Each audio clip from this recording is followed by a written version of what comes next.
Thank you, ladies and gentlemen, for joining us here tonight, tomorrow, today, whatever you happen to be listening to this.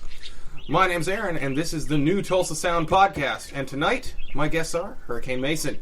Everybody say hey. Hey. All right. So tonight we're going to talk about some of the veteran rockers in the Tulsa scene, and they're going to clue us in on what they've been doing, what they did before, and what they plan to do next. So I'm going to let them introduce themselves. We'll start over here with you, man. Matt Mason, guitars and vocals. Sean Montgomery, drums and various noises. Tracy Bull, bass. All right. So I'll start with a question that I already primed you guys with, I guess. It's kind of our rock and roll all night on this show so far. What's your favorite album? Physical Graffiti. Physical Graffiti. That is a good Led choice. Zeppelin. That is It's a double album, so. I didn't mean to step on you there, man. Well, I gotta go hard then. Power Slave. Let everybody know who it's by. Iron Maiden. All right. You got to remember, there's just all kinds of people listening. Yeah. And a cat. And a cat. A couple of birds, too. Yes. Really pretty parakeets. I like those. All right, man. What about you, man? Favorite record? Man, I don't, What day is it? Well, you got to get today's answer. Today's answer. I've been doing kind of like what they call going back to the well. And, there's certain people that, inspired you for one way or another, one time or another in your journey along the music thing. And, He said journey. Today it might be Joe Walsh Day, Frank Marino Day, just those great 70s rockers, Buck Dharma, Trower, any of those guys like that. So that's today. Tomorrow it might be Emmylou Harris. The next day it might be Ricky Skaggs, Roy Clark. I love them all, I just gotten to the point now where it's just all music's good, most of it, and the other stuff you can kind of recognize. And the long and short of it, I guess. Question was, what was your favorite album? Yeah. I don't know that we're going to accept that answer. We may come back to that later. We may come back to that later. That's a politician answer. That was a politician's answer if I ever heard one. It's not that hard. My favorite album of all time, hands down, is Exile on Main Street by the Rolling Stones. That'd be a contender. But, is it better than Rockin' the Fillmore by Humble Pie? I think that Exile on Main Street is my favorite album because there's everything you could ever want to feel in life on that record. I agree with you, but I say the same about Rockin' the Fillmore by Humble Pie, or yeah, that's true. Frampton Comes Alive, or Dark Side of the Moon. Or, that's just that one that hits me that right way. Because I might go to Dark Side of the Moon, and there's some days where there's a track on that record that I skip. But if any song from Exile comes on, we're going to switch to that record and we're going to listen to the whole damn thing. The whole record. Yeah, I'm the same way. It's wrong if you didn't. Yeah. But that's just me. That's the one that hits me that way. We had Roger on here the first episode, and Roger is younger than you guys, older than me though, and which everybody's older than me. But his two were a record by the Mighty Giants and a record by the Bare Naked Ladies. And nice. he's in a country band. It's we all get hit a little differently. So I kind of see that. And then Martin narrowed it down to one single from the 70s by the Small Faces, Little Tin Soldier. So wow. Some people are super definite like that. But Martin just, I couldn't do that. he's that kind of guy, man. If you guys haven't listened to that episode yet, and if anybody out there listening hasn't listened to it yet, I listened to it. do it, because it's crazy just listening to his, not just his life story, but the way he looks at things in a totally different way than anyone else I've ever met. It was entertaining. That's what made me call you. Yeah. So, all right, guys, everybody out there that doesn't know yet has to want to know, what's the deal? When'd you get together? How did this start? What's the history of Hurricane Mason? Wow, man. You take as long as you want. It's digital. We ain't gonna run out of tape. Okay. So, why don't Tracy answer this one? Well, okay, yeah. So we got together. So me and Matt have been together for a long time. Like we were little, we grew up together. Wheat hikes. First grade to graduation, played 5 different bands, I think. Yeah, something like that. You know, so we just kind of got to a point where we were, looking for something to get our hands into, and timing was good, and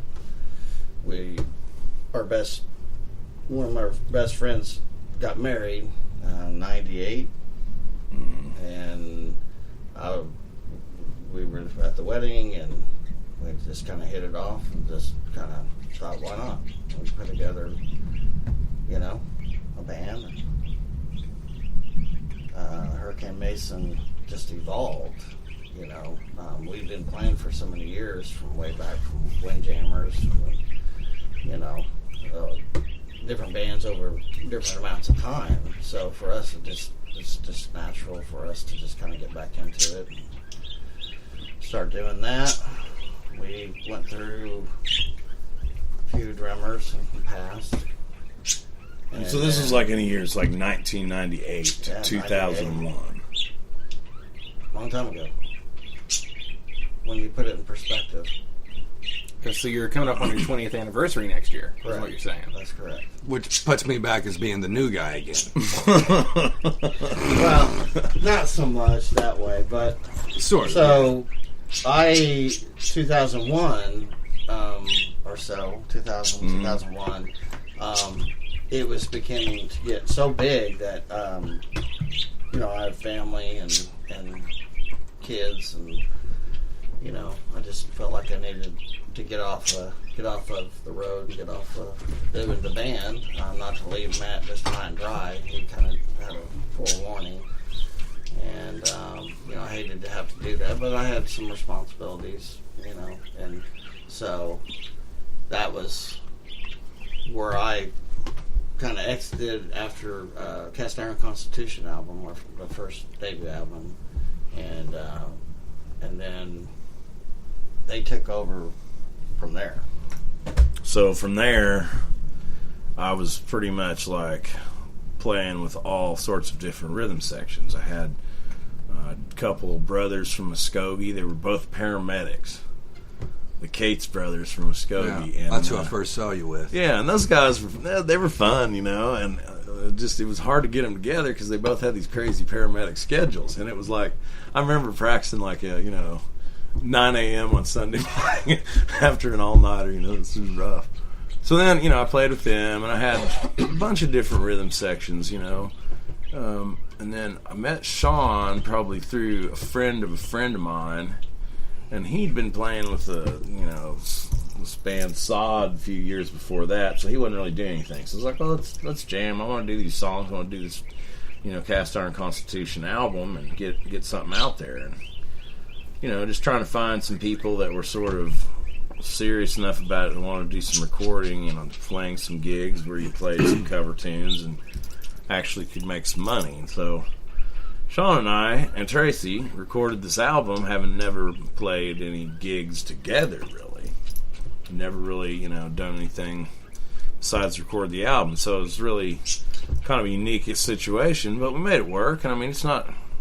I'm still proud of it. It took a lot to get that together. And, it was like a big milestone to get that out there where it's, an actual proper release in the channels of, all the things that were available at the time. And so I felt like, my goals were pretty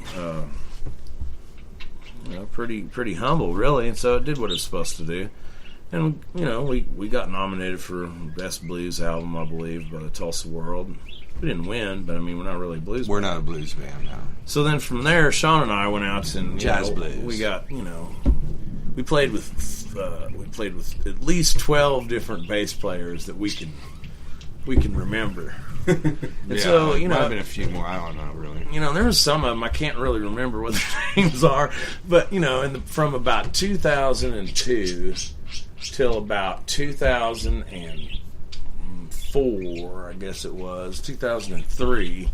We were just kind of freelancing around with anybody we could get. It might be Kevin Flint, might be Mike Hughes, might be Whoever Golden Fingers was, the kid. What was that guy? What was his name? I can't remember. I saw him out of Bela Fleck. Justin I think something. Bela Fleck. Yeah, he was a lot younger. Played fretless, which wasn't really what we were looking for. He was anyway. totally into jazz. Yeah, he was bored by this. He wanted to play Bela Fleck and stuff. So Yeah, he couldn't play Black Sabbath worth a damn, but you know, he could play shit out of some. oh man, it was jazz. crazy. So then we got Ron Martin, and Ron was a 5-stringer who I saw playing with Flash Terry years before, and I was like, that was pretty cool. You know, he came on as a full-time guy, and so we did It's Only Miles, the second album, with him on bass, and then he introduced us to his friend Les Morman, who was our audio engineer / recording nerd on staff, as it were. And so he was as good. He was much into the recording and the technology as we were trying to get